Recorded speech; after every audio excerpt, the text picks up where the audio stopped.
السلام علیکم۔ پوائنٹ 7 پر گارتھا اور ٹورناڈو کو آئے ہوئے تقریباً 7 گھنٹے گزر چکے تھے۔ وہ ایک طرح سے بیکار ہی بیٹھے ہوئے تھے اور ابھی تک ان سے دوبارہ رابطہ قائم کرنے کی کوشش نہیں کی گئی تھی۔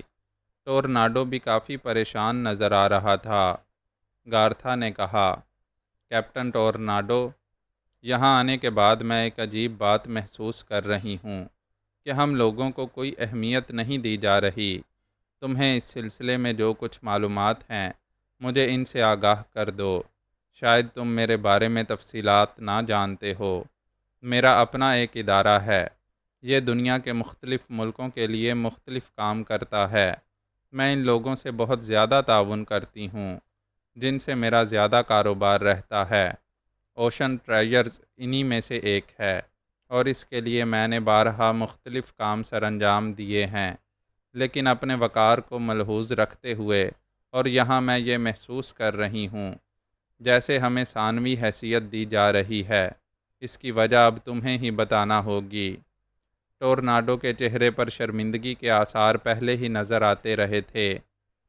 وہ دھیمے لہجے میں کہنے لگا، میڈم، در حقیقت مجھے یہاں کے بارے میں زیادہ تفصیلات نہیں معلوم۔ یہ بات نہیں ہے کہ میں اوشن ٹریجر کے لیے ایک بیکار اور تیسرے درجے کی حیثیت رکھتا ہوں۔ مجھے اہم ترین معاملات میں شریک کیا جاتا ہے، اور اس مسئلے کو بھی اہم قرار دے کر میری خدمات حاصل کی گئی ہیں، لیکن اوشن ٹریجر نے جو جال پھیلائے ہوئے ہیں وہ عجیب نوعیت کے ہیں۔ گویا سمندر کی دنیا میں عام راستوں سے ہٹ کر جو پوائنٹس قائم کیے گئے ہیں، دنیا کو بیوقوف بنانے کے لیے مختلف طریقے اختیار کیے گئے ہیں، اور اس کے لیے کام کرنے والے صرف اوشن ٹریجر کے وہ رکن نہیں ہیں جو اس کے خدمت گار تصور کیے جاتے ہیں، بلکہ اوشن ٹریجر نے اپنے طور پر ایسے لوگوں کا بھی تعاون حاصل کیا ہے جو بذات خود بہت بڑی حیثیت رکھتے ہیں، اور وہ اس کے مفادات کی نگرانی کرتے ہیں۔ اس کا ثبوت میں ہوں، گارتھا نے کہا۔ جی، آپ نے بالکل درست کہا، میرا یہی مقصد تھا۔ اب آپ دیکھیے نا کہ کوئی ایسا کام جو آپ اس ادارے کے لیے کر رہی ہوں، اگر کسی جگہ آپ کے مفادات سے ٹکرا جاتا ہے تو آپ یقیناً اس سے انحراف کر لیں گی۔ 100%۔ ان پوائنٹس پر بھی یہی کیفیت ہے۔ سب تو نہیں، لیکن بعض پوائنٹس ایسے ہیں جہاں رہنے والے کام کرنے والے خود صاحب اختیار ہیں۔ اس بارے میں مجھے پہلے بتایا جانا چاہیے تھا۔ اگر تم یہ سمجھتے ہو کیپٹن کہ میں ایک بے بس عورت ہوں اور کسی بھی جگہ کچھ نہیں کر سکتی، تو یہ تمہاری غلط فہمی ہے۔ میں یہ چاہتی ہوں کہ فوری طور پر تم ان سے رابطہ قائم کرو اور یہ طے کرو کہ ہمیں اپنے کام کا آغاز کب کرنا ہے۔ اس کے علاوہ یہ بات بھی پیش نظر رکھنی ہے کہ جہاز اخناتون کہیں ہماری پہنچ سے باہر نہ نکل جائے۔ جی، میں سمجھ رہا ہوں، بہتر ہے میں چلتا ہوں۔ کیپٹن ٹورناڈو وہاں سے باہر نکل گیا۔ کورا خاموش بیٹھی ہوئی گارتھا کو دیکھ رہی تھی۔ اس نے کہا، ان لوگوں نے جس طرح ہمیں نظر انداز کیا ہے، یہ بات باعث توہین ہے۔ گارتھا نے کوئی جواب نہیں دیا۔ اس کی پیشانی شکن آلود ہو رہی تھی۔ کچھ دیر بعد ٹورناڈو واپس آ گیا اور اس نے کہا، میں نے بات کی ہے اور ہمیں جواب دینے کا وعدہ کیا گیا ہے۔ وقت؟ گارتھا نے سوال کیا۔ غالباً تھوڑی ہی دیر بعد۔ وقت کچھ اور گزر گیا۔ یہاں دن اور رات کا صحیح اندازہ نہیں ہو پا رہا تھا، اور عجیب سے بے کیف لمحات گزر رہے تھے۔ پھر ایک اور آدمی اندر آیا اور اس نے گارتھا کی جانب دیکھتے ہوئے کہا، میڈم، آپ کو اور کیپٹن کو طلب کیا جا رہا ہے۔ آپ کی ساتھی خاتون یہیں رہیں گی۔ گارتھا اور کیپٹن ٹورناڈو اٹھ کر آگے بڑھ گئے۔ اس عجیب و غریب دنیا میں در حقیقت عجیب و غریب مناظر بکھرے ہوئے تھے۔ ان کی سمجھ میں نہیں آ رہا تھا کہ زیر سمندر جن جگہوں پر ان کا قیام ہے وہ کس نوعیت کی ہیں، اور سمندر کی گہرائیاں ان سے کتنے فاصلے پر ہیں۔ راہداریاں بے ترتیب اور ناہموار تھیں۔ بس یہی لگتا تھا جیسے قدرتی غاروں کو قابل استعمال بنا لیا گیا ہو۔ ایک جگہ پہنچنے کے بعد اس شخص نے کیپٹن ٹورناڈو سے کہا، سر، آپ ادھر تشریف لے آئیے، اور میڈم، آپ سامنے والے راستے سے اندر چلی جائیں۔ مسٹر گارڈیل آپ کا انتظار کر رہے ہیں۔ گارتھا نے ایک لمحے کے لیے کیپٹن ٹورناڈو کو دیکھا اور خاموشی سے اس راستے پر چل پڑی جس طرف اسے جانے کا اشارہ کیا گیا تھا۔ دروازہ بہت تنگ تھا، لیکن اس کی دوسری جانب ایک بہترین اور کشادہ حال نما کمرہ پھیلا ہوا تھا جس کی چھت میں فانوس لٹکے ہوئے تھے جن میں شمعیں روشن تھیں۔ اس جگہ سوٹ میں ملبوس وہی شخص ایک کرسی پر بیٹھا نظر آیا جو گارتھا سے پہلے ملا تھا اور جس کے رخساروں میں پڑنے والے گڑھے بہت خوبصورت لگتے تھے۔ گارتھا کا اس نے کوئی استقبال نہیں کیا، بس اسے دیکھ کر مسکراتا رہا۔ اس کی آنکھوں میں ایک عجیب سی چمک لہرا رہی تھی۔ وہ آگے بڑھی اور اس کے قریب پہنچ گئی۔ تشریف رکھیے میڈم، آپ کو یقیناً انتظار کی تکلیف برداشت کرنا پڑی ہوگی، اور کوئی تکلیف نہیں۔ آپ کا کیا خیال ہے اس بارے میں؟ گارتھا جواب دیے بغیر آہستہ سے چلتی ہوئی ایک کرسی پر جا بیٹھی اور اس شخص کی جانب دیکھنے لگی۔ حالات کا احساس اسے بخوبی ہو رہا تھا۔ مجھے یہ احساس ہے کہ آپ شدید ذہنی بحران کا شکار ہیں، اس شخص نے دوبارہ کہا۔ مسٹر، اپنے احساسات کا تذکرہ مجھ سے نہ کیجیے۔ میں صرف یہ معلوم کرنا چاہتی ہوں کہ اب آپ کا پروگرام کیا ہے۔ پہلی بات تو یہ ہے کہ میں کیپٹن ٹورناڈو کے ساتھ جس مقصد کے لیے یہاں آئی ہوں، کیا آپ کو اس سے واقفیت حاصل ہے یا نہیں؟ کیوں نہیں؟ اس نے مسکراتے ہوئے کہا۔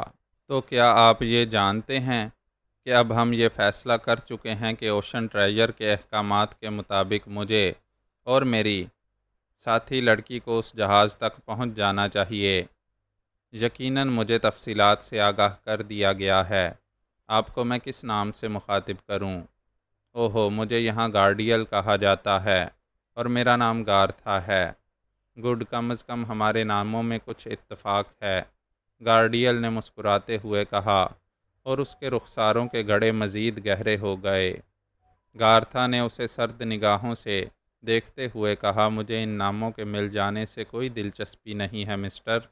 میں نے آپ سے جو کچھ کہا ہے اس کا جواب ابھی تک نامکمل ہے۔ میں یہی عرض کر رہا تھا کہ کچھ وقت لگ جائے گا، اور اس کی بنیادی وجہ یہ ہے کہ ہم آپ کو کچھ دیر اپنا مہمان رکھنا چاہتے ہیں۔ جہاں تک آپ کا خیال ہے کہ دیر ہو جانے کی وجہ سے وہ جہاز زیادہ فاصلے طے کر لے گا، تو بس اتنا ہی کہنا کافی ہے کہ وہ جہاز عام سمندری راستوں سے ہٹ کر اس سمت آ نکلا ہے، اور اب وہ ہماری نگاہوں میں ہے۔ اگر اس کا سفر کچھ طویل بھی ہو گیا تو آپ کو انتہائی برق رفتاری سے وہاں پہنچا دیا جائے گا، اور آپ بآسانی اپنا یہ کام کر سکیں گی۔ اتفاق سے آپ کو حالات کا علم نہیں ہے۔ میں اوشن ٹریجر کی نمائندہ ضرور ہوں، ملازم نہیں، اور آپ کو یہ بھی علم ہونا چاہیے کہ میرا اپنا ایک ادارہ ہے اور میں اسے چلاتی ہوں۔ بڑی خوشی ہوئی یہ سن کر۔ اس نے مذاق اڑانے والے انداز میں کہا، یہ بتانا بھی ضروری ہے کہ میں وقت کا خصوصی طور پر خیال رکھتی ہوں۔ گزرنے والا ایک ایک لمحہ میرے لیے قیمتی ہوتا ہے۔ جو کام مجھے کرنا ہے اسے پورا کرنے کے بعد دوسرے کام کا فیصلہ کرتی ہوں۔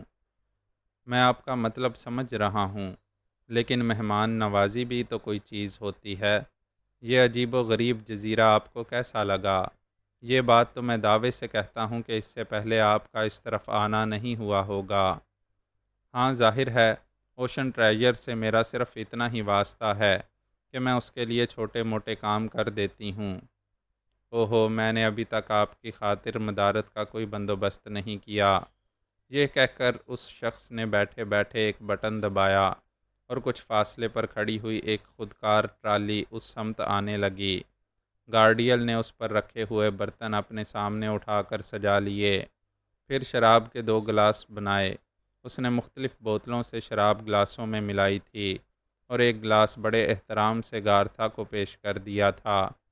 گارتھا نے خود کو نڈر ظاہر کرنے کے لیے گلاس اپنی جانب سرکایا اور چھوٹے چھوٹے گھونٹ لینے لگی۔ گارڈیل نے بھی اپنا گلاس اٹھا لیا تھا۔ جی، تو میں آپ سے عرض کر رہا تھا کہ مہمان نوازی بھی کوئی چیز ہوتی ہے۔ تھوڑا سا وقت تو ہمیں دیجیے، اور پھر آپ سے ایک عرض کی جائے۔ سمندر سے ہٹ کر اس عجیب و غریب دنیا میں آپ نے اوپر کے مناظر دیکھے ہوں گے۔ کوئی انسان غلطی سے یہاں آ بھی جاتا ہے تو انتہائی نفرت سے منہ سکوڑ کر واپس چلا جاتا ہے۔ یہ اوشن ٹریجر ہی کا کارنامہ ہے کہ اس نے ان پوائنٹس کو ایسا بنا دیا ہے کہ یہاں انسان کا گزر نہ ہو، اور آپ دیکھ رہی ہیں کہ ہم یہاں کس طرح کی بدگمان زندگی گزار رہے ہیں۔ ہمیں طویل عرصے کے لیے یہاں بھیج دیا گیا ہے، اور یہ نہیں کہا جا سکتا کہ ہماری واپسی کب ممکن ہو۔ چنانچہ اگر کوئی حسین مہمان آ جائے تو وہ ہمارے لیے کس قدر قابل احترام ہو سکتا ہے، آپ کو اس کا اندازہ نہیں ہے۔ ارے آپ کا گلاس جوں کا توں بھرا ہوا ہے، لگتا ہے آپ پینے کے معاملے میں زیادہ پرجوش نہیں ہیں۔ گارتھا نے غصیلے انداز میں گلاس اٹھا کر اپنے حلق میں انڈیل لیا۔ اس نے گارتھا کا گلاس پھر سے بھر دیا۔ گارتھا نے چونک کر اسے دیکھا اور دیکھتی رہی، اور گارتھا کے ہونٹوں پر مسکراہٹ پھیل گئی۔ گارڈیل بہت زیادہ چالاک بننے کی کوشش کر رہا تھا۔ وہ اسے شراب پلا کر نشے میں لانا چاہتا تھا تاکہ اپنی مطلب براری کر سکے، لیکن شراب اور گارتھا دو ایسی چیزیں تھیں جن میں آپس میں کوئی اختلاف تھا ہی نہیں۔ وہ خالی پیٹ اتنا پی سکتی تھی کہ عام آدمی اس کا 8واں حصہ بھی نہیں پی سکتا تھا۔ اس نے یہ گلاس بھی اسی انداز میں معدے میں انڈیل لیا، اور گارتھا نے مسکراتے ہوئے گردن خم کی۔ ویری گڈ، آپ جیسی حسین شخصیت کو اسی قسم کا ہونا چاہیے تھا۔ آپ مجھے کسی بھی طور ایک عام خاتون نہیں معلوم ہوتیں۔ میں یہاں سے بہت جلد چلی جانا چاہتی تھی مسٹر گارڈیل، لیکن آپ نے اپنی شخصیت کے کچھ ایسے نقوش چھوڑے ہیں کہ اب مجھے جانے کی جلدی نہیں ہے۔ گارڈیل کے ہونٹ ایک لمحے کے لیے سکڑ گئے، اس کی آنکھوں میں حیرت کے آثار نظر آئے، لیکن دوسرے لمحے وہ مسکرا دیا۔ اس کا اندازہ پہلے تو یہ تھا کہ گارتھا نے اچانک ہی یہ رویہ کیوں بدلا ہے، لیکن شراب کے خالی گلاس کو دیکھ کر اسے اس بدلے ہوئے روپ کی وجہ معلوم ہو گئی، جبکہ در حقیقت وجہ نہیں تھی۔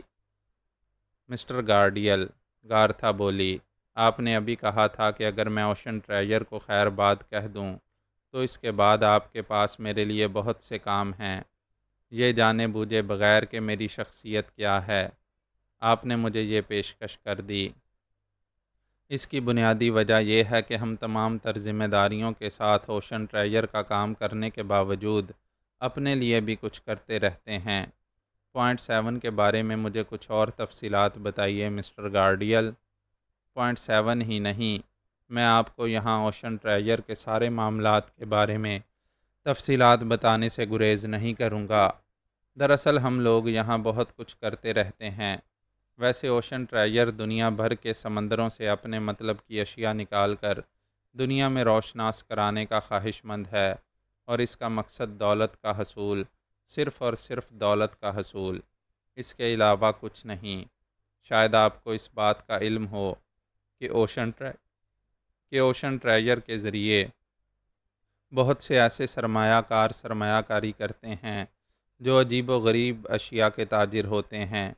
نہ صرف یہ بلکہ سمندری تیل بھی بہت سے لوگوں کا نقطہ نگاہ ہوتا ہے، اور اس وقت دنیا میں 6 ایسے ممالک ہیں جنہیں اوشن ٹریجر نے ان کے نواحی سمندروں میں تیل دریافت کر کے دیا ہے اور اس کی باقاعدہ رائلٹی حاصل کرتا ہے۔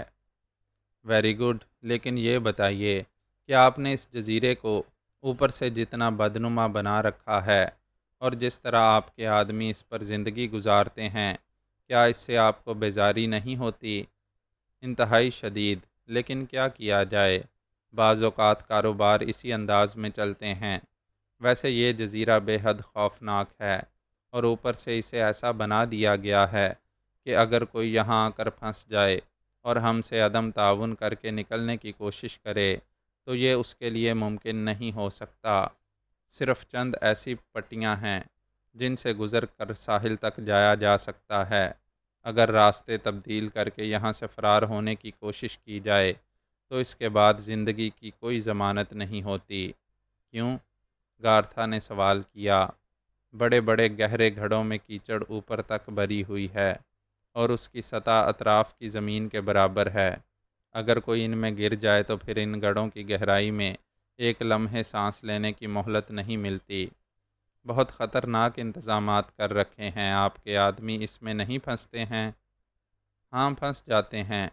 شراب کے نشے میں اگر کوئی باہر نکل جائے تو یہ اس کی اپنی ذمہ داری ہے، اور پھر اس کی واپسی کے کوئی امکانات نہیں ہوتے۔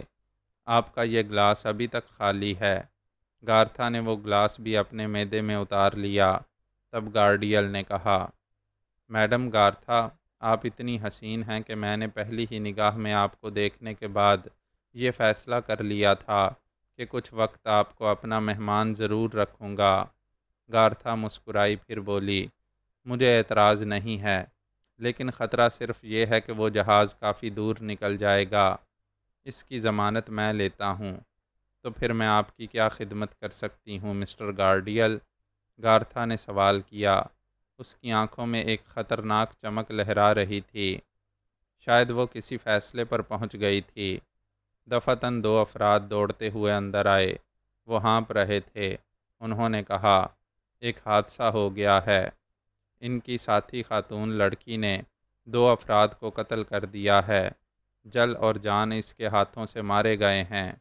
گارڈیل اچھل کر کھڑا ہو گیا۔ گارتھا بھی چونک پڑی تھی۔ پروفیسر کے چہرے پر لاتعداد شکنیں پھیلی ہوئی تھیں۔ وہ بری طرح جھنجھلایا ہوا تھا۔ نیلی پتیاں ایک میز پر رکھی ہوئی تھیں اور اس پر چھوٹے چھوٹے گیس کے چولہے اور ایسی ہی کئی چیزیں نظر آ رہی تھیں۔ پروفیسر ان پتیوں پر کئی گھنٹوں سے مصروف تھا۔ اسی وجہ سے اس کے چہرے پر تھکن کے آثار پائے جاتے تھے۔ گیس کے ایک جلتے ہوئے چولہے پر اس نے اسٹیل کی ایک پلیٹ رکھی اور اس کے گرم ہونے کا انتظار کرنے لگا۔ بعد ازاں اس نے نیلی پتیوں میں سے 4 پتیاں اٹھا کر اس پلیٹ پر رکھیں۔ گرم پلیٹ پر پتیاں فوراً ہی چرمرا کر رہ گئی تھیں۔ اب ان کی جلی ہوئی راکھ کے سوا پلیٹ پر اور کچھ نظر نہیں آ رہا تھا۔ پروفیسر نے چولہا بند کیا اور گہری گہری سانسیں لینے لگا۔ اسی وقت دروازے پر دستک ہوئی اور اس کی نگاہیں اس جانب اٹھ گئیں۔ کون ہے؟ آ جاؤ، اس نے غرائے ہوئے لہجے میں کہا۔ آنے والا لیب انچارج کشن داس تھا۔ پروفیسر اسے دیکھ کر چونک گیا۔ کشن داس پہلی بار اس طرح اس لیبارٹری میں داخل ہوا تھا۔ اس نے معذرت آمیز لہجے میں کہا، پروفیسر مداخلت کی معافی چاہتا ہوں، مگر آنا ناگزیر تھا۔ کشن داس نے اپنی جیب سے وہی چند نیلی پتیاں نکال کر پروفیسر کے سامنے رکھ دیں اور پروفیسر سوالیہ نگاہوں سے انہیں دیکھنے لگا۔ سر، ہم نے بہت سی چیزوں پر تجربات کیے ہیں، جیسے کہ سمندر سے ملنے والے کچھ پتھروں میں ایسے کیمیاوی مادے دریافت ہوئے ہیں جو بڑے کارآمد ہیں، اور ان کے بارے میں ہم نے سرسری رپورٹیں تیار کی ہیں جو بعد میں پیش کی جائیں گی، لیکن یہ نیلی پتیاں ابھی تک ناقابل فہم ہیں۔ سمندری گھاس، اس کے علاوہ یہ اور کیا ہو سکتا ہے؟ پروفیسر نے بے نیازی سے کہا۔ اس نے غیر محسوس انداز میں میز پر رکھی ہوئی نیلی پتیاں اٹھا کر جیب میں ڈال لی تھیں۔ کشن داس کے چہرے پر گہری سوچ کے آثار نظر آ رہے تھے۔ اس نے کہا، اس میں کوئی شک نہیں کہ وہ تمام چیزیں جو بیکار سمجھی گئی تھیں اور جس کے لیے آپ کی منظوری حاصل کی گئی تھی، بیکار سمجھ کر پھینک دی گئی ہیں، لیکن ان نیلی پتیوں کے بارے میں ایک ایسی بات جانتا ہوں جو ابھی تک میری سمجھ میں نہیں آئی، اور میں کسی قدر پریشان بھی ہوں۔ پروفیسر کے چہرے پر ایک لمحے کے لیے کچھ تبدیلیاں ہوئیں۔ دوسرے لمحے اس نے اپنے آپ کو سنبھال لیا اور بولا، وہ کیا بات ہے کشن داس جو آپ اس سلسلے میں جانتے ہیں؟ سر، میرا تعلق ہندوستان سے ہے، اور ہندوستان جس قسم کی روایات کا مرکز ہے، شاید آپ کو اس کے بارے میں کچھ معلومات حاصل ہوں۔ یہ بات میری نوجوانی کی ہے۔ میں نے اپنا کام تو شروع کر دیا تھا اور جڑی بوٹیوں پر میری ریسرچ جاری تھی۔ میں نے اس زمانے میں ایک سادھو کو دیکھا، اسی کے پاس نیلی پتیاں دیکھیں۔ سادھو کے پاس وہ پتیاں کہاں سے آئیں اور ان کا تعلق سمندر سے تھا، یہ بات اس وقت میرے علم میں بالکل نہیں تھی۔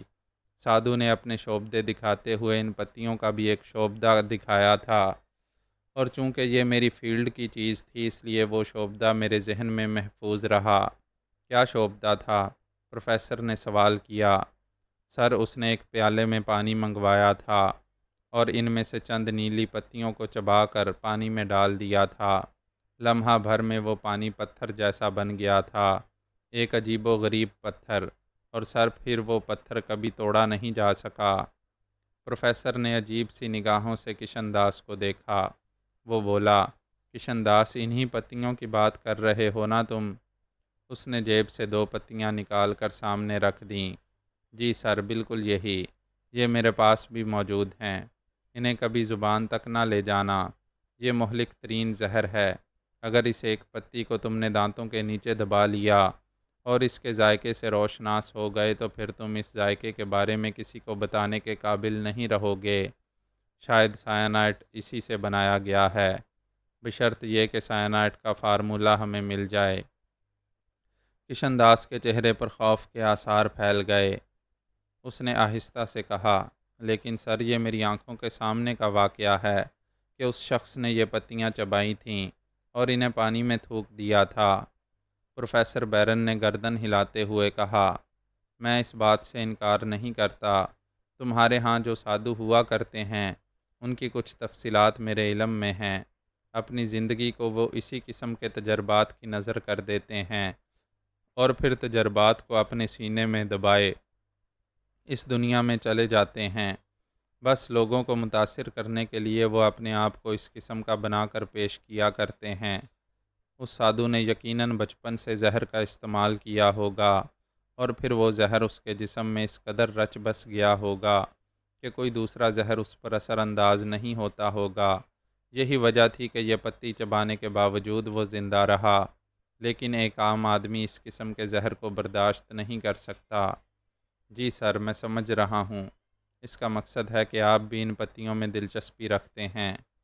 ہاں، اس میں کوئی شک نہیں ہے کہ نیلی پتیاں میرے لیے بھی باعث دلچسپی ہیں، لیکن کشن داس، کسی بھی طرح ہم ان کا عرق حاصل کرنے میں کامیاب نہیں ہو سکے۔ انہیں اگر آگ میں جلاؤ تو ان میں سے تیل نہیں نکلتا، ان میں صرف پانی ہوتا ہے اور یہ ایک لمحے میں جل کر خاکستر ہو جاتی ہیں۔ اگر انہیں بھاپ میں پکا کر ان کا عرق نکالنے کی کوشش کی جائے تب بھی کچھ نہیں ہوتا، چونکہ پانی ان پتیوں سے گزر نہیں سکتا۔ یہ سارے تجربے میں نے کر لیے ہیں اور ابھی تک ان کا راز پانے میں کامیاب نہیں ہو سکا۔ البتہ اگر تم چاہو تو کسی چھوٹے موٹے جاندار پر اس کا تجربہ کر سکتے ہو۔ نہیں سر، مجھے اندازہ ہے کہ آپ نے جو کچھ کہا درست کہا ہوگا۔ پروفیسر کے ہونٹوں پر مسکراہٹ پھیل گئی۔ پھر اس نے کہا، یوں کرو، اپنے ساتھیوں کو اس کی حقیقت بتانے کے لیے سمندر سے ایک زندہ مچھلی نکالو اور اسے پانی میں چھوڑ دو۔ مچھلی کے سامنے پانی کی یہ پتی ڈال دو۔ مچھلی وہاں سے بھاگ جانے کے لیے بے چین ہو جائے گی۔ یہ ایک دلچسپ تجربہ ہوگا سر، اور میں اسے ضرور اپنے ساتھیوں کے سامنے کروں گا۔ لیکن سر آپ… ہاں، ظاہر ہے میں بھی سمندری دنیا سے دلچسپی رکھتا ہوں اور اس سلسلے میں تھوڑی بہت معلومات حاصل کر سکتا ہوں۔ ہاں، اگر کسی طرح تم اس پتی میں سے عرق کی 2 بوندیں نکالنے میں بھی کامیاب ہو جاؤ تو مجھے وہ طریقہ کار بتانا۔ میں تم سے آئندہ بھی مسلسل تعاون کروں گا۔ آپ کا بے حد شکریہ پروفیسر۔ بس میں اسی لیے آپ کے پاس آیا تھا کہ ہو سکتا ہے کچھ رہنمائی آپ سے حاصل ہو جائے۔ یہ کہہ کر کشن داس نے اجازت طلب کی اور باہر نکل گیا۔ سینڈرا اندر آ گئی۔ پروفیسر نے اپنی بیٹی کو دیکھا اور اس کے چہرے پر کسی قدر ناخوشگوار تاثرات پھیل گئے۔ ہیلو ڈیڈی، کیا ہو رہا ہے؟ پروفیسر نے کوئی جواب نہیں دیا۔ سینڈرا اس کے قریب پہنچ گئی۔ کیا بات ہے، آپ بہت سنجیدہ نظر آ رہے ہیں۔ ہاں، مجھے تم سے ایک شکایت ہے، پروفیسر نے کہا۔ تمہیں یاد ہوگا میں نے تم سے کہا تھا کہ جس طرح بھی ممکن ہو سکے تم شبان سے دوستی کرو، لیکن ابھی تک تم اس میں ناکام رہی ہو۔ آپ نے مجھے لڑکوں سے اس قدر دور رکھا ہے اور اس طرح تربیت کی ہے کہ دوستیاں کرنے کی اب میری عادت نہیں رہی ہے۔ پروفیسر نے بدستور ناخوشگوار انداز میں سینڈرا کو دیکھتے ہوئے کہا، اگر اتفاق سے مجھے کوئی ضرورت پیش آ جائے تو کیا تم ان لمحوں کا انتقام لوگی مجھ سے جو تمہارے لیے ناخوشگوار تھے؟ او نہیں ڈیڈی، آپ نے یہ کیوں محسوس کیا؟ تو پھر میرے حکم کی تعمیل کرو۔ کسی سے دوستی کرنے کے لیے سابقہ تجربات ضروری نہیں ہوتے۔ اگر تم اس سے دوستی کر لو تو میرے بہت سے مسائل حل ہو سکتے ہیں۔ ڈیڈی، آخر وہ کون سا ایسا مسئلہ ہے جس کے لیے آپ اس نوجوان کو اس قدر اہمیت دے رہے ہیں؟ کیا میں نے تمہیں زیر سمندر اس کی شخصیت کا نظارہ نہیں کرایا تھا؟ بے شک وہ ایک انوکھا انسان ہے، لیکن ڈیڈی آپ جو کچھ کہہ رہے ہیں تو اس معاملے میں اس حد تک جانے کے لیے تیار ہیں؟ ہاں، میں اس حد تک جانے کے لیے تیار ہوں، اور اس کی بنیادی وجہ یہ ہے کہ مجھے تمہارے مستقبل کا احساس بھی ہے۔ وہ نوجوان ہر طرح سے قابل اعتماد ہے۔ اگر تم اسے اپنا دوست بنانے میں کامیاب ہو گئیں اور یہ دوستی محبت کی حدود میں داخل ہو گئی تو وہ ایک بہترین ساتھی ثابت ہوگا، تمہاری زندگی کا بھی اور میرے اپنے مشاغل کا بھی۔ سینڈرا کے چہرے پر عجیب سے تاثرات پھیل گئے۔ وہ کسی خیال میں گم ہو گئی تھی۔ اس میں کوئی شک نہیں کہ پروفیسر کی سختیوں نے اسے تھوڑا سا مختلف بنا دیا تھا، لیکن دل میں جو جذبات قدرتی ہوا کرتے ہیں ان سے وہ بھلا کیسے دور رہ سکتی تھی؟ اور اس کے چہرے پر ایک گلابی سی کیفیت ابھر آئی۔ پھر اس نے آہستہ سے کہا، آپ حکم دے رہے ہیں مجھے اس کام کا، اس لیے مجبوراً میں یہ کوشش کروں گی، اور پھر اس کے بعد آپ کا کوئی بھی اعتراض مجھے ناپسند ہوگا۔ وہ میں نے تم سے کب کہا کہ میں کوئی اعتراض کروں گا؟ لیکن کچھ حدود ہوا کرتی ہیں دوستی کی اور اس کے بعد کے معاملات کی۔ اوکے، اب آپ مجھے ان حدود کی جانب نہ لے جائیے، سینڈرا نے کہا، اور پروفیسر پرخیال انداز میں گردن ہلانے لگا۔ گارتھا گارڈیل کے ساتھ دوڑتی ہوئی وہاں تک پہنچی جہاں اس کے دونوں ساتھیوں نے اس کی رہنمائی کی تھی۔ وہی جگہ تھی جہاں کورا مقیم تھی۔ گارڈیل بے اختیارانہ انداز میں اندر داخل ہوا اور پیچھے ہی گارتھا بھی۔ کورا ایک گوشے میں پرسکون بیٹھی ہوئی تھی اور اس سے کچھ فاصلے پر زمین پر دو افراد پڑے ہوئے تھے جن کے منہ، ناک اور کان سے خون نکل رہا تھا، جو اس طرح مڑے تڑے ہوئے تھے جیسے انہوں نے سخت اذیت کے عالم میں جان دی ہو۔ گارڈیل انہیں وحشتناک نگاہوں سے دیکھنے لگا۔ گارتھا نے فوراً ہی اندازہ لگا لیا تھا کہ ان کی گردنیں توڑ دی گئی ہیں۔ کورا نے سرد نگاہوں سے گارڈیل اور اس کے ساتھ آنے والے دونوں آدمیوں کو دیکھا، لیکن اس کے عقب میں گارتھا کو دیکھ کر وہ احتراماً کھڑی ہو گئی اور اس نے گھٹنوں پر دونوں ہاتھ رکھ کر گردن خم کی۔ گارتھا آہستہ سے چلتی ہوئی اس کے قریب پہنچ گئی۔ کورا، کیا یہ سچ ہے کہ تم نے ان لوگوں کو ہلاک کر دیا ہے؟ جی میڈم، کورا نے سپاٹ اور سرد لہجے میں جواب دیا۔ گارڈیل نے خونخوار نگاہوں سے اسے دیکھا اور بولا، لیکن کیوں؟ میں آپ کو جواب دہ نہیں ہوں مسٹر، آپ جو کوئی بھی ہیں ان کی لاشیں یہاں سے اٹھوائیے، مجھے گندگی ناپسند ہے، کورا نے درست لہجے میں جواب دیا۔ گارتھا نے اس کے شانے پر ہاتھ رکھا اور اسے تھپتھپاتے ہوئے بولی، کیا ہوا تھا کورا؟ بتاؤ تو صحیح۔ میڈم، یہ دونوں شرط لگا رہے تھے۔ ان کا کہنا تھا کہ ان میں سے ایک پہلے مجھے حاصل کرنے میں کامیاب ہو سکتا ہے، دوسرا کہہ رہا تھا کہ نہیں، میں اس کی ملکیت ہوں۔ میں نے ان دونوں کو سمجھایا، لیکن یہ دونوں اپنے آپ کو طاقتور سمجھتے تھے اور انہوں نے اپنی اس شرط کو پورا کر لینے کے لیے بالآخر میری جانب پیش قدمی کی تھی۔ پھر ظاہر ہے میڈم، اس کے علاوہ اور کیا کیا جا سکتا تھا؟ تم نے انہیں ہلاک کر دیا، گارڈیل غراتے ہوئے بولا۔ یہ ضروری تھا مسٹر، اور جو اقدامات ضروری ہوتے ہیں میں ان میں کسی سے مشورہ نہیں کرتی۔ اس کا نتیجہ جانتی ہو؟ گارڈیل بدستور دھمکی آمیز لہجے میں بولا۔ نہیں، یہ میرا شعبہ نہیں ہے۔ نتیجے سے واقفیت صرف میڈم کو ہوتی ہے، ہم لوگوں کو نہیں۔ میڈم گارتھا، یہ ایک انتہائی اقدام ہے اور آپ کو اندازہ نہیں ہے کہ اس کے نتائج کیا ہو سکتے ہیں۔ آپ نہیں جانتی یہ موت کا جزیرہ ہے۔ میں خود موت ہوں مسٹر، مجھ سے بات کرو۔ کتنے آدمی ہیں آپ کے اس جزیرے میں اور کتنے بہادر ہیں وہ لوگ؟ آپ یوں کیجئے، ان میں سے 4 کو اس کمرے میں بھیج دیجئے، کچھ دیر بعد آپ یہاں تنہا ہوں گے۔ تم اپنے آپ کو سمجھتی کیا ہو؟ سوری مائی ڈیئر گارڈیل، وہ سچ کہہ رہی ہے۔ آپ کے پاس چاہے کتنے ہی افراد ہوں، پوری آبادی ہو، یہاں 4 کر کے، اس نے احتیاطاً و اخلاقاً کہا ہے، کیونکہ بہت ساری لاشوں کو اٹھانے میں بھی دقت ہوتی ہے۔ اگر ضرورت پڑنے پر آپ 8 افراد کو اس کمرے میں اس کے ساتھ تنہا چھوڑ دیں اور ان سے کہیں کہ اس پر قابو پا لیں تو ناممکن ہوگا۔ آپ چاہیں تو یہ تماشا کر کے دیکھ سکتے ہیں، گارتھا نے کہا۔ گارڈیل شدید غصے میں اور پریشان تھا اور شاید حیران بھی تھا۔ پھر اس نے گارتھا سے کہا، اس کارروائی کے بعد میں بھی تمہاری مدد نہیں کر سکوں گا، اور یہ لڑکی یہ حد سے بڑھ کر دعوے کر رہی ہے اور تم اس کا ساتھ دے رہی ہو۔ کون ہو تم لوگ اور اپنے آپ پر اس قدر نازاں کیوں ہو؟ یہ 8 آدمیوں کو ہلاک کر سکتی ہے۔ شاید میں پہلی بار اپنے آپ کو اتنا بے بس محسوس کر رہا ہوں، ورنہ تم نہیں جانتی گارتھا، یہ جان اور بل ہمارے آدمی نہیں تھے، بلکہ وہ کسی کے بھیجے ہوئے تھے۔ اس لیے اب میں تمہارے معاملے میں خود کو بے بس سمجھتا ہوں۔ ہو سکتا ہے میں تمہاری مدد نہ کر سکوں، کیونکہ ان کے بارے میں مجھے اوپر اطلاع دینا ہوگی۔ اوفو، یہ غلط ہو گیا۔ اگر میرے 2 آدمی مارے جاتے تو میں خاموشی سے برداشت کر لیتا، لیکن اب اس صورتحال میں تم نے میرے سارے منصوبے فیل کر دیے ہیں۔ مسٹر گارڈیل، ہم اوشن ٹریجر کے حوالے سے یہاں آئے ہیں اور ہمیں یہ بتایا گیا تھا کہ پوائنٹ 7 پر اوشن ٹریجر کے مفادات کی نگرانی ہوتی ہے۔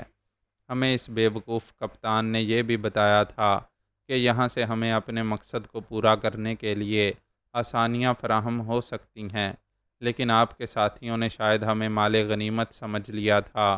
آپ کو اس کا بندوبست کرنا چاہیے تھا کہ یہ احمق اعتدال میں ہی رہتے تو اچھا تھا۔ پھر بھی گارتھا، میں اس سلسلے میں تمہاری کوئی مدد نہیں کر سکوں گا۔ کپتان سے میں بات کیے لیتا ہوں، وہ اپنے بارے میں خود اوشن ٹریجر کو جواب دہ ہوگا۔ فی الحال میں آپ لوگوں کو یہاں قید کیے دیتا ہوں، گارڈیل نے کہا اور ایک دیوار پر ہاتھ رکھ کر بٹن دبا دیا۔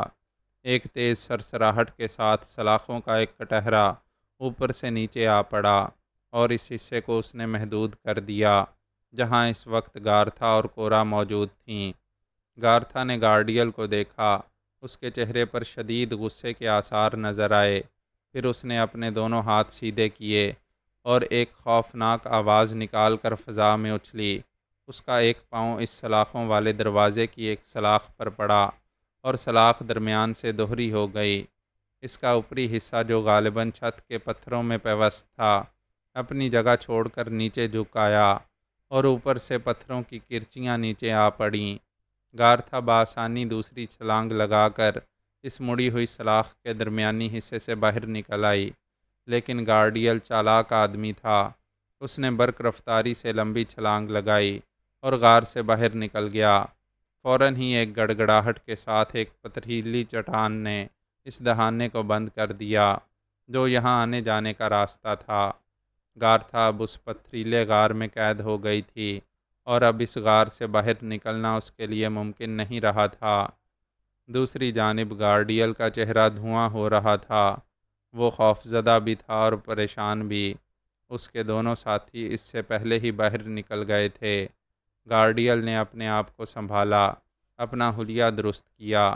تھوڑی دیر پہلے وہ جن حالات کا شکار نظر آتا تھا، اب ان کا شائبہ بھی اس کے چہرے پر نہیں تھا۔ وہ اسی جگہ واپس آ گیا جہاں اسے قتل کی اطلاع دی گئی تھی۔ دونوں لاشیں ابھی اندر ہی پڑی ہوئی تھیں اور انہیں وہاں سے نکالنا بھی ضروری تھا۔ غالباً وہ ایسی مشکلات میں پھنس گیا تھا جس کا حل ابھی اس کے پاس موجود نہیں تھا۔ اپنے رہائشی حصے میں پہنچنے کے بعد اس نے شراب کی وہی بوتل اٹھائی اور ہونٹوں سے لگا لی۔ کافی شراب حلق میں انڈیلنے کے بعد اس نے بوتل رکھی اور اپنے ہونٹ خشک کر کے خلا میں گھورنے لگا۔ چند لمحے وہ اسی طرح بیٹھا رہا اور پھر ایک جگہ پہنچ کر اس نے ایک چھوٹے سے ماؤتھ پیس میں کہا، سب میرین کے کیپٹن ٹورناڈو کو فوراً میرے پاس پہنچا دو۔ کیپٹن گارڈیل کے سامنے پہنچ گیا۔ وہ پریشان نگاہوں سے اسے دیکھنے لگا۔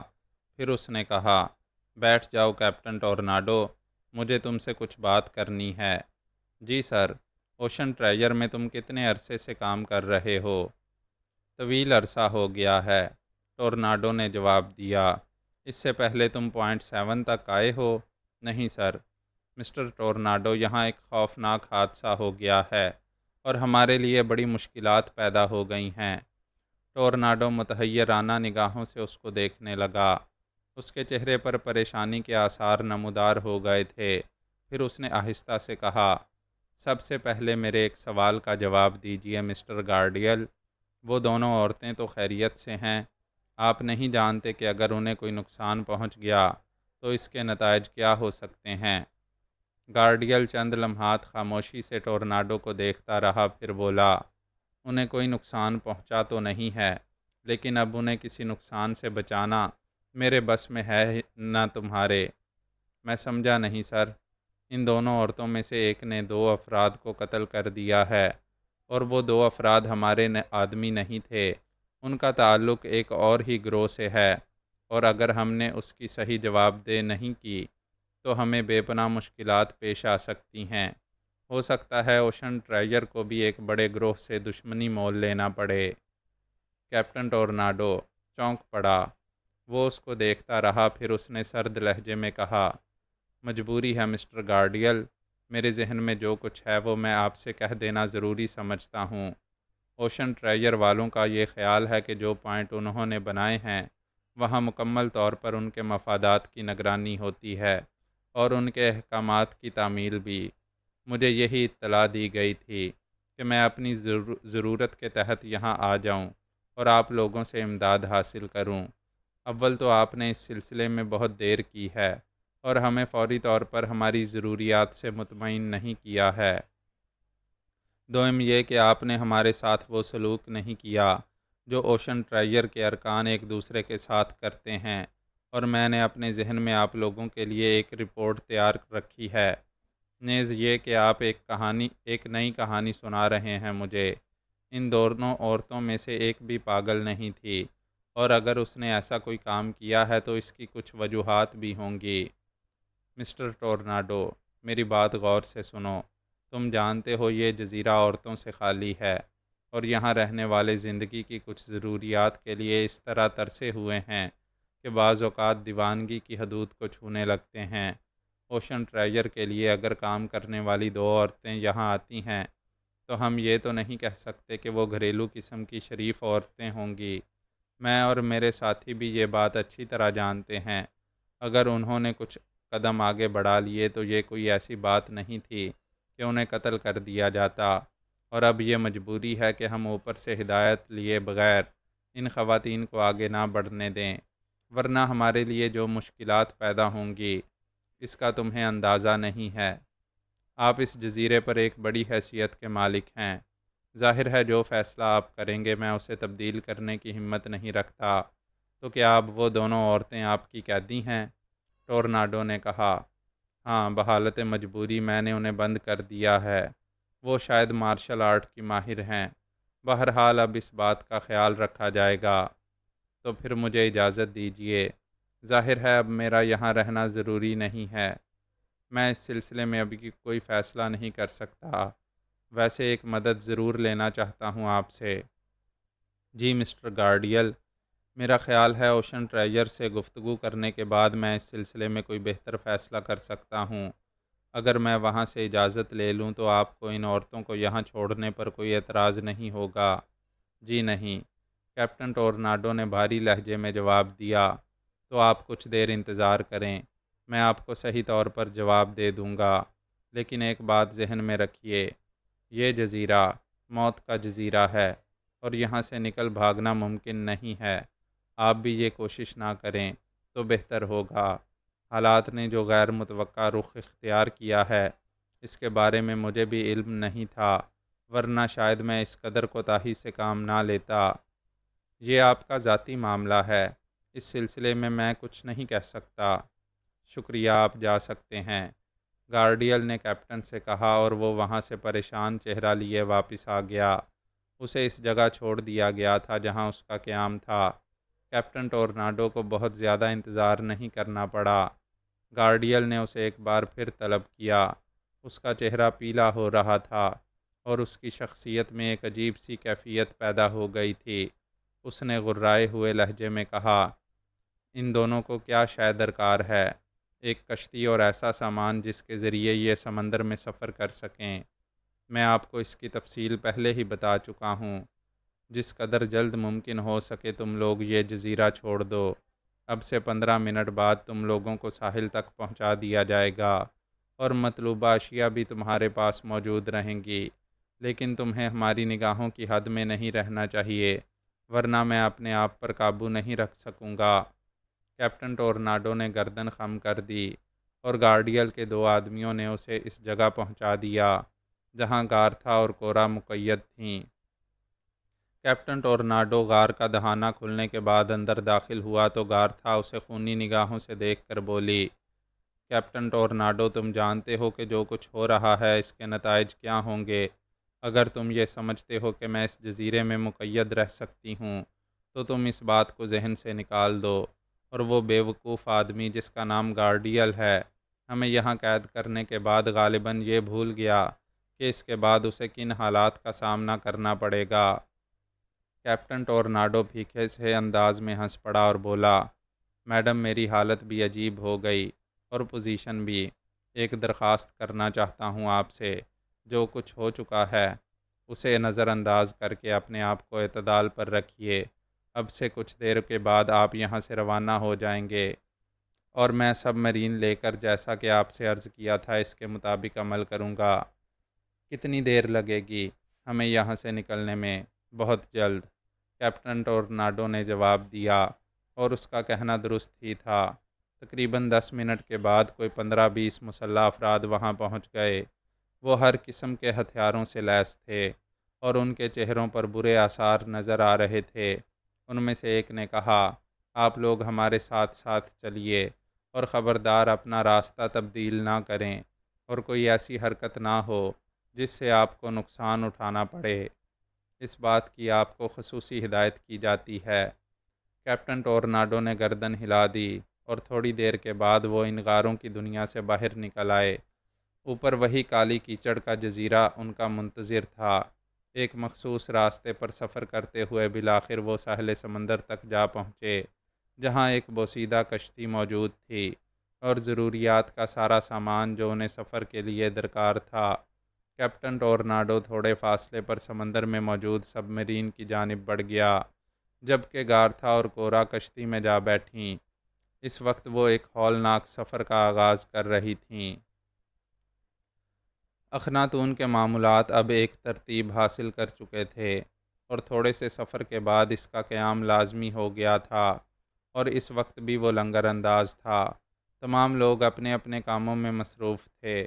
غوطہ خور سمندر کی گہرائیوں میں وہ سب کچھ تلاش کر رہے تھے جس کے لیے یہ سفر اختیار کیا تھا۔ شبان نے بہت زیادہ پرجوش ہونے کا مظاہرہ نہیں کیا اور صرف نگرانی کرتا رہا۔ اسد شرازی اور پروفیسر وغیرہ بھی ان لوگوں کی کارکردگی کا بغور جائزہ لے رہے تھے۔ شبان عرشے کے ایک دور دراز گوشے میں سمندر کی آخری حد پر نظر جمائے کھڑا کچھ سوچ رہا تھا کہ اس نے اپنے عقب میں قدموں کی آواز سنی اور پلٹ کر دیکھا تو سینڈرا کو اپنے نزدیک پایا۔ سینڈرا سے ابھی تک اس کی کوئی خاص بے تکلفی نہیں ہو پائی تھی، بس اتنا ہی جانتا تھا کہ وہ پروفیسر بیرن کی بیٹی ہے۔ تاہم شبان کے چہرے پر کسی قدر تپاک کے آثار نظر آئے اور اس نے خوش اخلاقی سے سینڈرا کی طرف دیکھ کر گردن خم کی۔ ہیلو سینڈرا، اس کے نزدیک پہنچ گئی۔ مس سینڈرا، کیسے مزاج ہیں؟ ٹھیک ہوں، آپ سنائیے۔ جو کچھ ہو رہا ہے وہ آپ کے سامنے ہے، تاہم میں اس سفر کے بارے میں آپ کے تاثرات جاننا چاہتا ہوں۔ بے حد خوشگوار اور بہت اچھے لوگوں کے درمیان، سینڈرا نے جواب دیا، اور شبان نے مسکرا کر گردن خم کی۔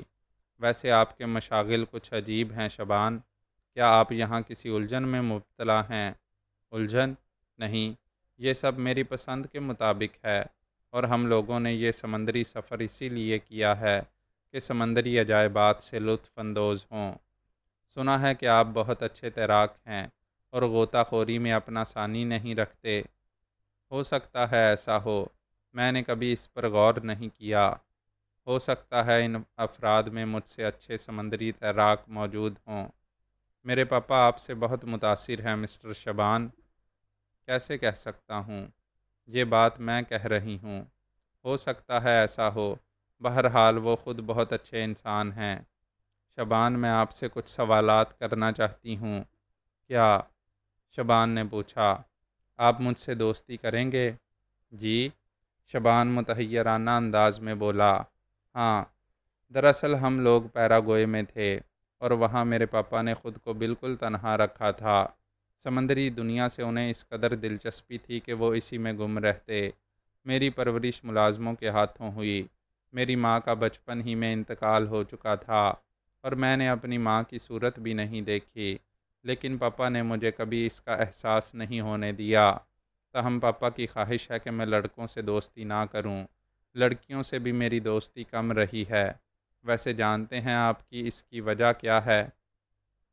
میں نہیں جانتا، شبان مسکرا کر بولا۔ لڑکی کے انداز میں معصومیت گھلی ہوئی تھی اور اس چیز نے اسے بہت متاثر کیا۔ پاپا نے مجھے اس لیے لوگوں سے دور رکھا کہ وہ بہت عجیب سے انسان ہیں اور کچھ ایسے معمولات ہیں ان کے جو عام لوگوں کے نہیں ہوتے۔ لوگ مجھ سے اس بارے میں سوال کرتے تو میں انہیں کیا جواب دیتی، یا اگر جواب دیتی تو الٹے سیدھے، اور اس طرح کے جوابات کے پاپا کو پسند نہ آتے۔ سمجھ رہے ہیں نا آپ میری بات؟ ہاں، ہو سکتا ہے وہ آپ کے ساتھ مجھے دیکھ کر کچھ برا محسوس کریں۔ نہیں نہیں، اس کے لیے تو انہوں نے خود مجھ سے کہا ہے۔ اوہ اچھا، یہ بات انہوں نے کب کہی؟ بہت دن سے کہہ رہے ہیں، مگر مجھے اس کا کوئی تجربہ ہی نہیں ہے۔ اب آج میں نے سوچا کہ پاپا کہہ رہے ہیں تو مجھے وہ کام کر ڈالنا چاہیے، لہٰذا میں آپ کے پاس آ گئی۔ گویا میرے پاس آنے میں آپ کے پاپا کی اجازت کا دخل تھا۔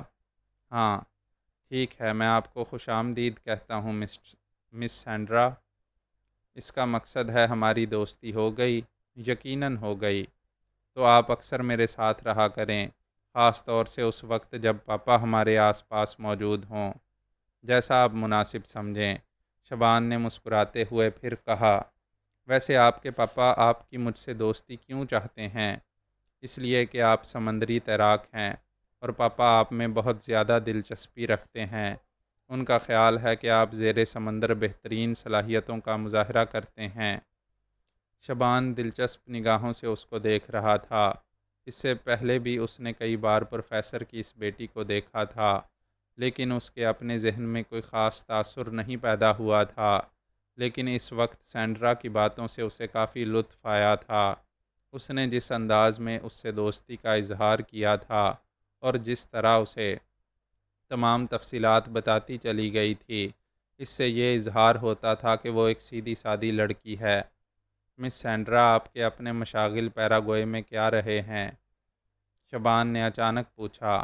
بتا چکی ہوں کہ کوئی خاص نہیں، بہت محدود رہی ہوں، اور اب اس سمندری سفر پر آئی ہوں تو یہ سمجھتی ہوں کہ یہاں مجھے زیادہ لوگوں سے ملنے کا موقع ملا ہے، جبکہ پیراگوئے میں میرے پاس اتنے وسائل نہیں تھے۔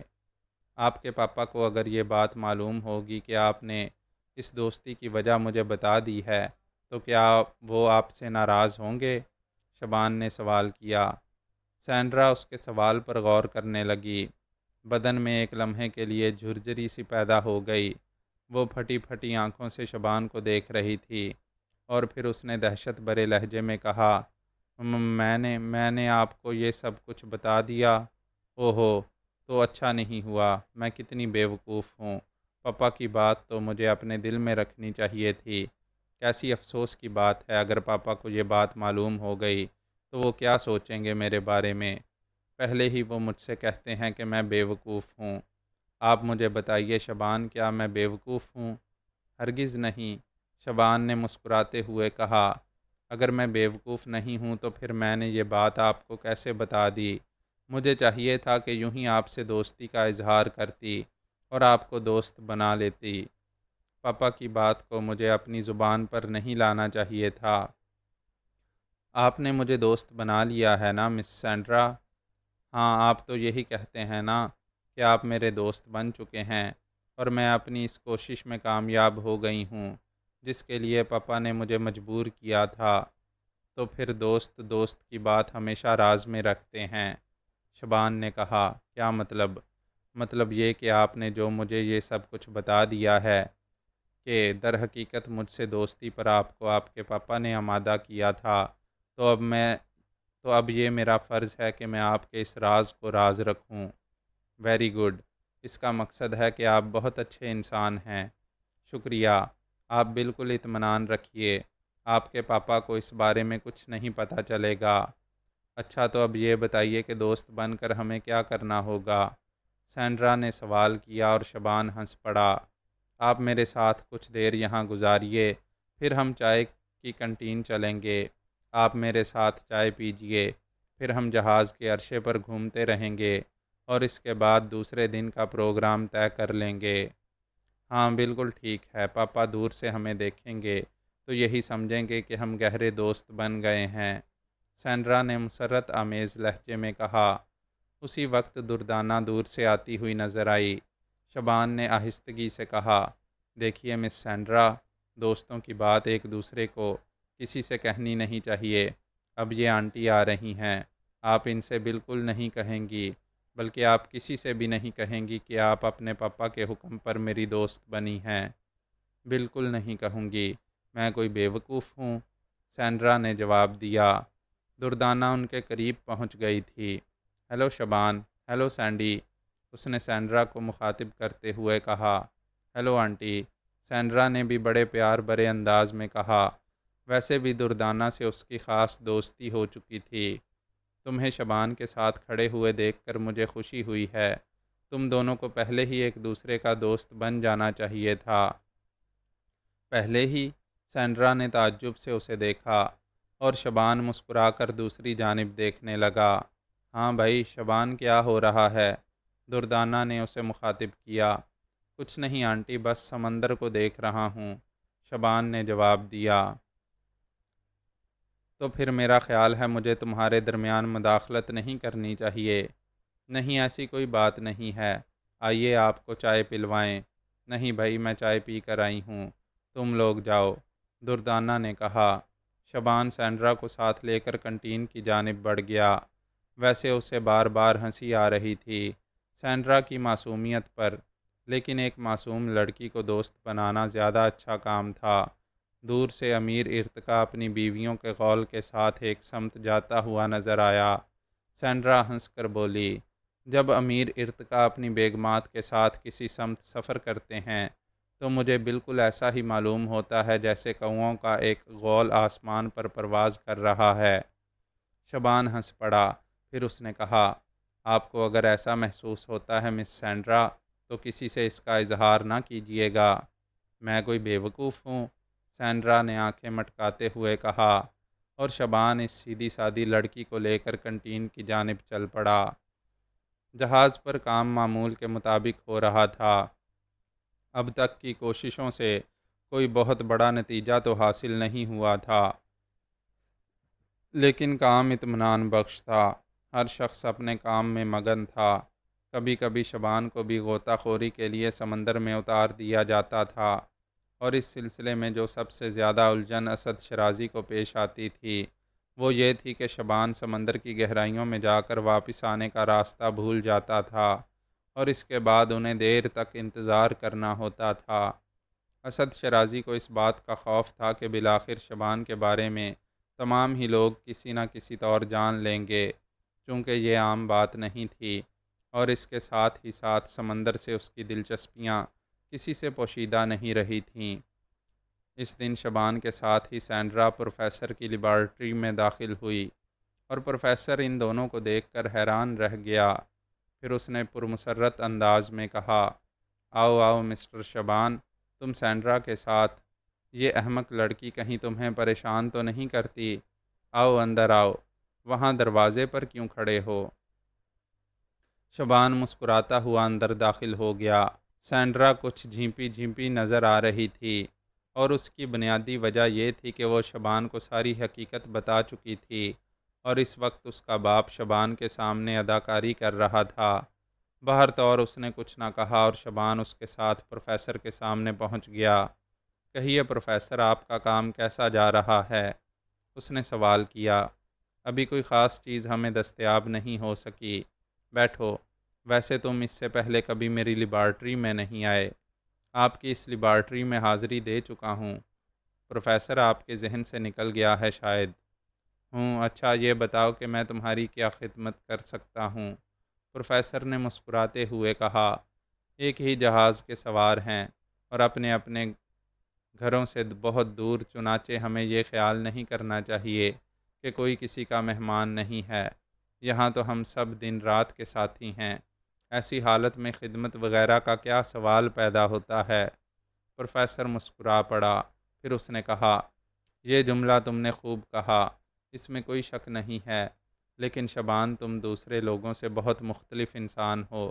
اگر تم اپنے آپ کو چھپانا چاہتے ہو تو میں تمہیں بالکل نہیں روکوں گا، لیکن میری اپنی معلومات کا معاملہ بھی ہے اور میں اس کا اظہار تم پر کر دینے میں کوئی عار نہیں سمجھتا۔ سمندر میں تمہاری غیر معمولی دلچسپی اس بات کا اظہار کرتی ہے کہ تم کوئی عام انسان نہیں ہو۔ میرے دل میں بارہا تمہارے بارے میں تفصیلات جاننے کی خواہش بیدار ہوئی، لیکن میری تم سے اتنی قربت نہیں تھی۔ بہرحال سمندر سے تمہاری جو دلچسپی ہے اور سمندر میں تمہاری جو خاص کیفیت ہوتی ہے، میں اسے جانتا ہوں۔ جی اگر آپ مجھ سے یہ سوال پہلے ہی کر لیتے پروفیسر، تو میں آپ کو بتانے میں کوئی دقت محسوس نہ کرتا، شبان نے جواب دیا، اور پروفیسر گہری نگاہوں سے اسے دیکھنے لگا، پھر بولا، یہ اچھی بات ہے کہ اس وقت تم میرے پاس موجود ہو۔ میں کئی بار تمہارے بارے میں سوچ چکا ہوں شبان، سوری سینڈرا، تم اپنے دوست کو یہاں لائیں، لیکن ظاہر ہے تم نے یہ بھی سوچا ہوگا کہ اس کی ملاقات مجھ سے ہوگی اور میں اس سے گفتگو بھی کروں گا۔ تم ہماری اس گفتگو سے ذرا بھی کوفت نہ محسوس کرنا۔ نہیں، کیسی باتیں کر رہے ہیں آپ؟ ظاہر ہے آپ کو مسٹر شبان سے جو دلچسپی ہے، مجھے اس سے کوئی الجھن نہیں ہوتی۔ شکریہ سینڈرا۔ ہاں تو ڈیئر شبان، میں تمہارے ماضی کے بارے میں کچھ جاننا چاہتا ہوں۔ میری کہانی کوئی اہمیت نہیں رکھتی پروفیسر، آپ کو انکل شرازی کی زبانی معلوم ہو چکا ہوگا۔ ان لوگوں کا کہنا ہے کہ میں ایک سمندری بستی کے قریب رہتا تھا۔ میرے ماں باپ سمندری حادثے کا شکار ہو گئے تھے، اور ان لوگوں کا کہنا ہے کہ میری پیدائش سمندر میں ہوئی تھی اور میں 10-12 دن تک نوزائیدہ حیثیت میں سمندر میں تیرتا رہا تھا اور اس کے بعد ساحل سے آ لگا۔ ٹھیک، یہ کہانی میں سن چکا ہوں۔ تمہیں خود کوئی خاص احساس ہوتا ہے؟ کچھ نہیں، اپنی اس پیدائش کی وجہ سے سمندر سے مجھے غیر معمولی دلچسپی ہے، اور پانی کی آغوش مجھے ماں کی آغوش محسوس ہوتی ہے، کیونکہ میری ماں نے مجھے پانی ہی میں جنم دے کر سمندر کے حوالے کر دیا تھا۔ پروفیسر عجیب سی نگاہوں سے شبان کو دیکھتا رہا، پھر اس نے کہا، اس کے علاوہ اور کوئی احساس؟ نہیں پروفیسر، مجھے پرورش کرنے والے بے حد مہربان تھے۔ میں تم سے کچھ خصوصی باتیں پوچھنا چاہتا ہوں شبان۔ ضرور پروفیسر، میں آپ کی بے حد عزت کرتا ہوں، شبان نے کہا۔ پروفیسر کچھ دیر خاموشی سے سوچتا رہا، پھر اس نے کہا، اس دن جب تم غوطہ خوری کے بعد سمندر سے باہر آئے تھے اور تم نے 2 چیزیں پیش کی تھیں، جن میں نیلے رنگ کی کچھ پتیاں اور پتھروں کے کچھ ٹکڑے تھے، تو جب میں نے نیلی پتیوں کے بارے میں تم سے گفتگو کی تھی تو تم نے ایک نام لیا تھا، معظم۔ یہ ان نیلی پتیوں کا نام ہے۔ تمہیں اس کے بارے میں کیسے معلوم ہوا کہ انہیں معظم کہا جاتا ہے؟ شبان پروفیسر کا چہرہ دیکھتا رہا۔ کچھ دیر خاموش رہنے کے بعد اس نے الجھے ہوئے انداز میں کہا، پروفیسر آپ سے اب جو کچھ میں کہہ رہا ہوں وہ بہت سنجیدگی سے سنیے۔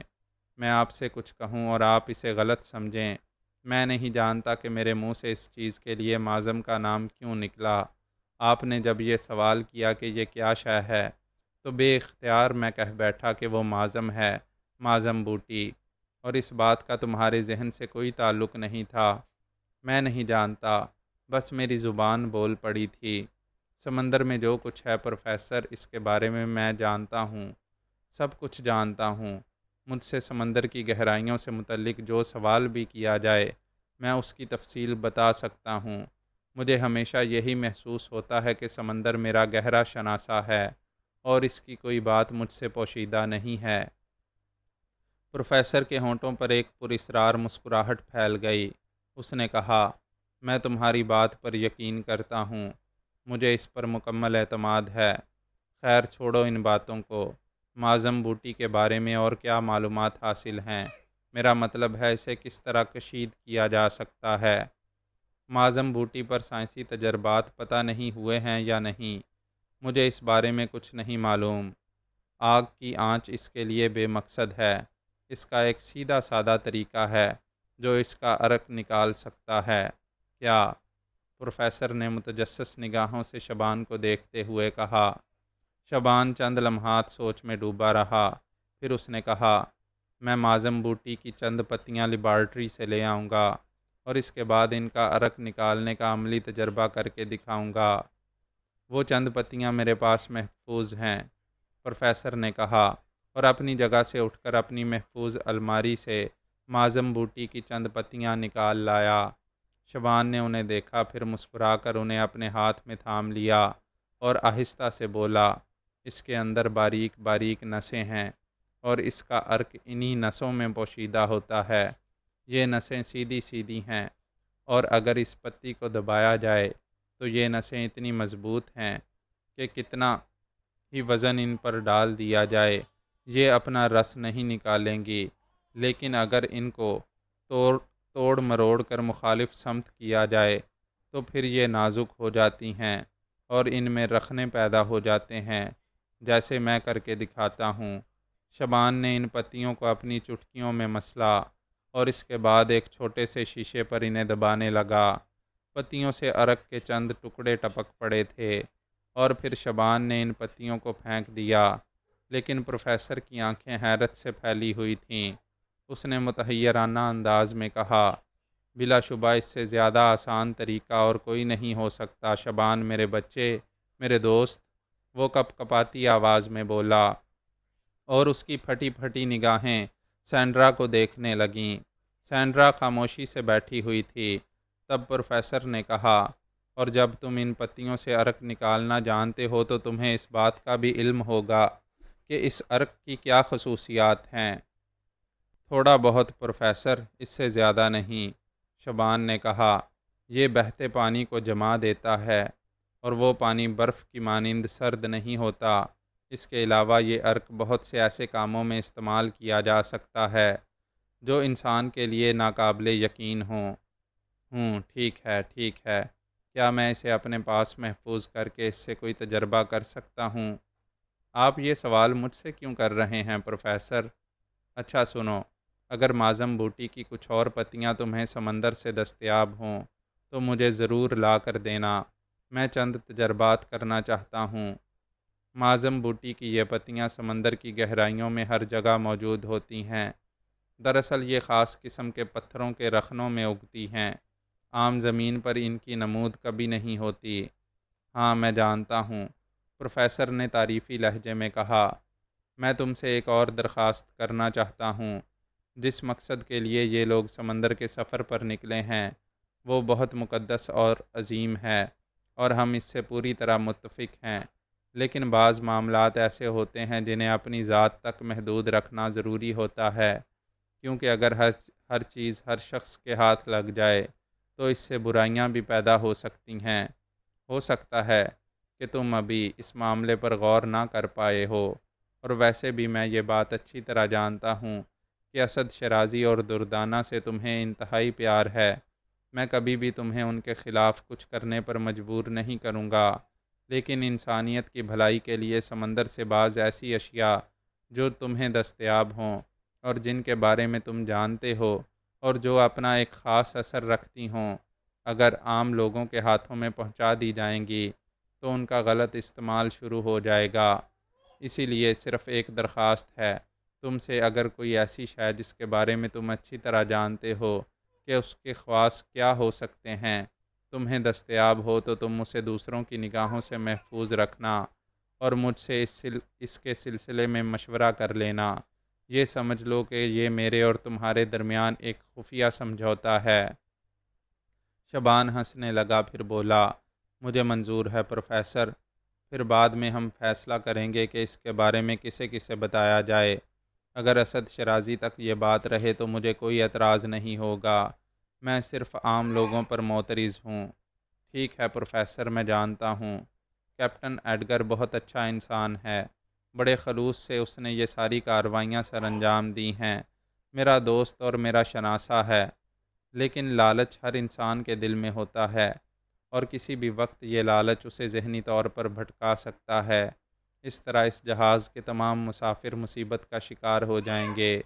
یہ بنیادی چیز ہے جس کے بارے میں تمہیں خاص طور سے ہوشیار رہنا ہے۔ میں ہوشیار رہوں گا پروفیسر۔ مجھے اس بات کی امید نہیں تھی کہ تم مجھ سے اس قدر تعاون کرو گے۔ شکریہ کے علاوہ اور میں تمہیں کچھ نہیں دے سکتا۔ ہاں، آنے والے وقت میں اگر وہ لمحات آئے جو میرے ذہن میں محفوظ ہیں، تو پھر تمہیں پروفیسر سے زیادہ کسی سے قربت محسوس نہ ہوگی، پروفیسر نے کہا، اور شبان پرخیال نگاہوں سے اسے دیکھنے لگا۔ ڈیڈی، اگر آپ لوگ بہت دیر تک گفتگو کرنا چاہیں تو میں باہر جاؤں؟ سینڈرا نے کہا، جو اب تک خاموش بیٹھی بور ہو رہی تھی۔ میں جانتا ہوں تم بیزار ہو رہی ہو۔ یہ لڑکی ہمیشہ میرے معاملات سے الجھتی رہی ہے۔ خیر، کوئی بات نہیں ہے، تم اپنے دوست کو لے کر باہر جاؤ۔ تھوڑی دیر بعد وہ دونوں وہاں سے باہر نکل آئے تھے۔ معزز سامعین، اپنے اس چینل کو سبسکرائب کریں اور بیل آئیکن کا بٹن پریس کریں تاکہ ہر نئی آنے والی ایپیسوڈ آپ تک بر وقت پہنچ سکے۔ شکریہ۔